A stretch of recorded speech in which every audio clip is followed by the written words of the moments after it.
Bienvenidos a esta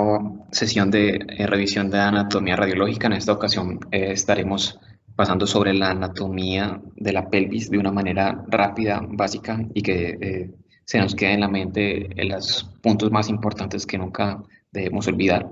Eh, Iniciando por la parte ósea de la misma, pues tenemos que es un hueso que tiene una configuración en anillo y se encuentra básicamente dando sustento al esqueleto axial a través de la articulación con ambas caderas y por lo tanto con ambos miembros inferiores. Tenemos de manera central un hueso grande que se conoce como el sacro, se llama sacro. En realidad, la porción que estamos viendo en esta proyección es el promontorio y el promontorio, o perdón, y el sacro a través de sus dos alas está conectado directamente al hueso ilíaco a través de la articulación sacroiliaca, que es una articulación bastante conocida pues por su tendencia a ser afectada por algunas enfermedades reumatológicas y cuyos manifestaciones pueden ser vistas en los rayos X convencionales de pelvis. Eh, Posterior a eso, pues tenemos bilateralmente los huesos más importantes por su tamaño en la pelvis, que son conocidos como los huesos ilíacos, y su reborde superior, que es conocido como la cresta ilíaca, que tiende a tener una porción más gruesa en la parte más superior. Como referencias anatómicas tenemos las espinas ilíacas anterosuperior y anteroinferior de manera bilateral y tenemos en la parte más anterior del anillo pélvico otros dos huesos. Uno de ellos es el hueso, el pubis, que tiene dos ramas, una superior y una inferior, y el isquion, que es básicamente el que permite aguantar el peso del cuerpo cuando estamos en una posición sedente. Entonces, marcado con el número 7, pues tenemos el agujero obturador, que es básicamente el canal para el nervio del mismo nombre, y marcado con 8, la rama superior del pubis, con 9, la rama inferior, y con 10, el isquion. Tenemos en 11 marcado la articulación de la sínfisis pública, que puede ser también motivo de dolor en muchas enfermedades, entre ellas la hernia del deportista. Y en esta proyección tenemos pues como complemento la valoración de la cadera con el 12 marcada pues la cabeza del fémur, con el 13 el cuello y el 14 nos denota el trocánter mayor, 15 el trocánter menor y una línea intertrocantérica que es una referencia anatómica que nos une a ambos. Como análisis adicional a la parte ósea de la pelvis, pues debemos tener en cuenta que al interior tenemos otras estructuras como la vejiga, aparte del aparato reproductor de ambos sexos y estructuras vasculares importantes, dentro de ellas las venas pélvicas. Esas venas pues pueden ser motivo de calcificación y por lo tanto podemos observar en rayos X convencionales como hay calcificaciones que tienden a ser bastante redondeadas. Estos son conocidos como flegolitos.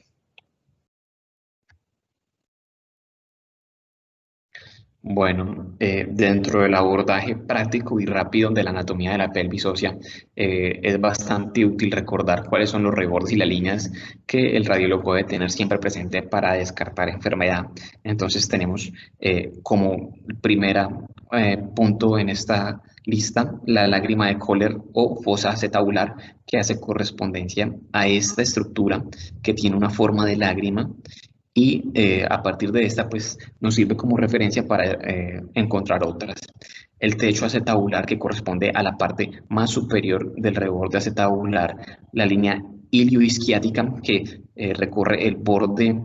superior e interno del isquion y atraviesa la mitad de la lágrima de Kohler llegando hasta el ilio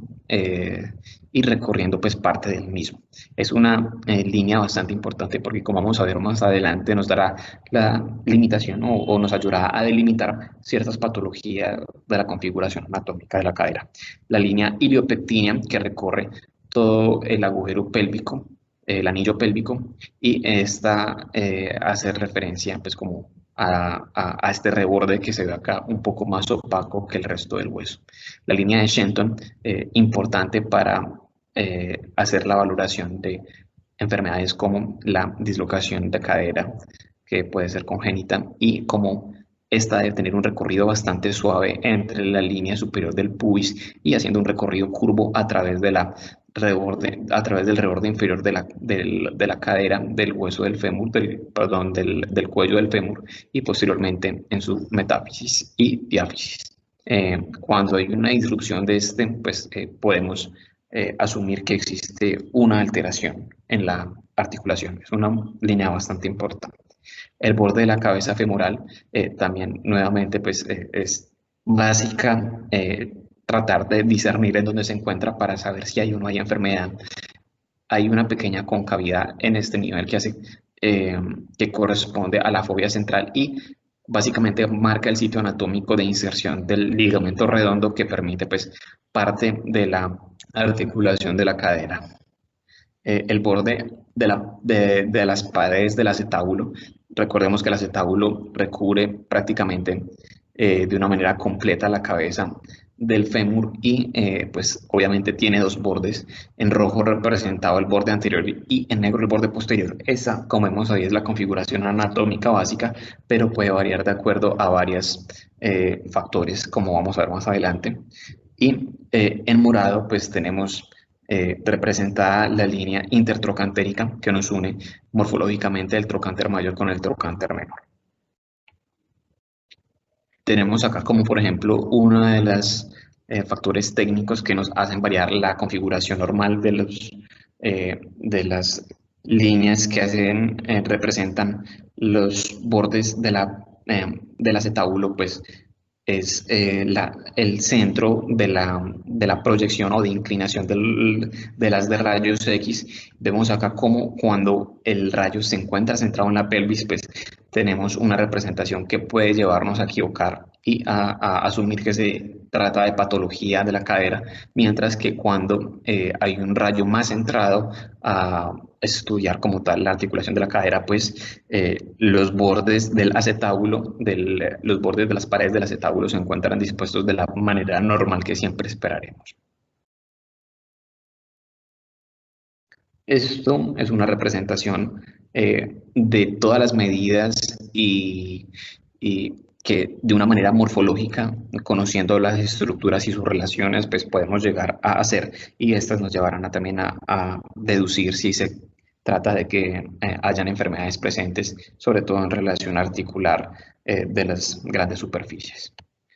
Por ejemplo, como les había hablado acá, la línea ilioisquiática que nos sirve de referencia, vemos como en ambas figuras se nos tiene representada y en el caso de que haya una configuración anormal del acetábulo, sea por profundidad de la fosa del acetábulo o por profundidad aumentada tanta que lleva a que la cabeza del fémur pues se vea protrudida. Entonces, cuando solo entra en contacto la fosa acetabular o sobrepasa aquella misma estructura a la línea ilioisquiática, hablamos de coxa profunda, mientras que cuando la estructura de la que estamos hablando es el reborde de la cabeza femoral, la que esté en contacto o sobrepasando la línea isquiática, se habla de protrusio acetabular. Ambos son factores de riesgo predisponentes para desarrollar artrosis de esta articulación. Otra de las abordajes morfológicos que son bastante comunes y son la razón de muchos estudios de pelvis y cadera es la presencia o no de pinzamiento acetabular o femoroacetabular a nivel, y esto básicamente a lo que hace referencia es al grado de sobrecubrimiento de la cabeza del fémur por los rebordes acetabulares o a la configuración del cuello y cabeza del fémur, pues cuando alguno de los dos no es normal, nos va a llevar a degeneración del cartílago y a procesos artrósicos severos. En este caso, por ejemplo, vemos como en el pinzamiento de tipo pincer hay un sobrecubrimiento especialmente de esta parte anterosuperior del techo acetabular, eh, llevándonos a que todas las estructuras de tejido blando que se encuentran acá, conocidas como labrum, sufran trauma crónico y por lo tanto lleven a degeneración de todo el cartílago y la articulación a ese nivel. Y en esta otra vemos como hay una pérdida de la redondez normal de la cabeza del fémur, esto también predisponiéndonos a que haya efectos degenerativos de la articulación. Esto es un abordaje básico y rápido de los puntos anatómicos más importantes en la pelvis. Muchas gracias.